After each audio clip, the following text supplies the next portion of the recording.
Chaque année, le succès est impressionnant. Une fois encore, parents et enfants se sont bousculés pour décrocher le fameux sésame qui ouvre les portes de la Cité de la Musique à Marseille. Pour l'ultime journée d'inscription, les 400 dernières places sont parties en moins d'une heure. Baptiste Lombard.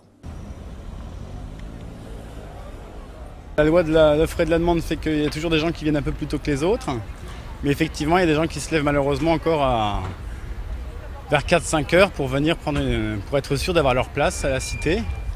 On va dire c'est peut-être la rançon du succès. En tout cas, ils auront sûrement une place, eux, ça c'est sûr. Et là, en fait, on a distribué 300 tickets avant à 9 heures. Il y avait 300 tickets de partie. Puis on va finir la journée, on aura distribué 400-500 tickets. Vous êtes arrivé à quelle heure ce matin pour prendre un ticket? 6 heures. Je pense que si on va raisonnablement avoir une place, on est obligé de venir. Là, je crois qu'ils sont arrivés au numéro 400, donc il valait mieux être dans les premiers.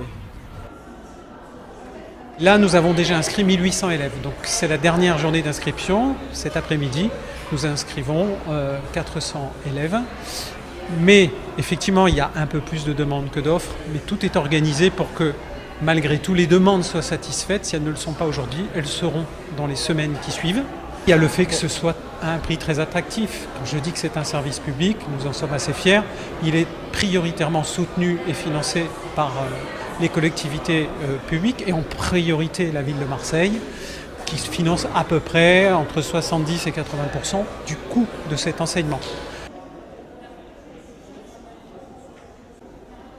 On a commencé, je sais plus, un quart d'heure. Donc j'ai rencontré déjà 4 familles. 4 familles qui sont venues, bon là essentiellement pour des petits de maternelle. La formation qu'on enseigne n'est pas très chère par rapport aux autres établissements de musique et l'enseignement qui est donné est de qualité.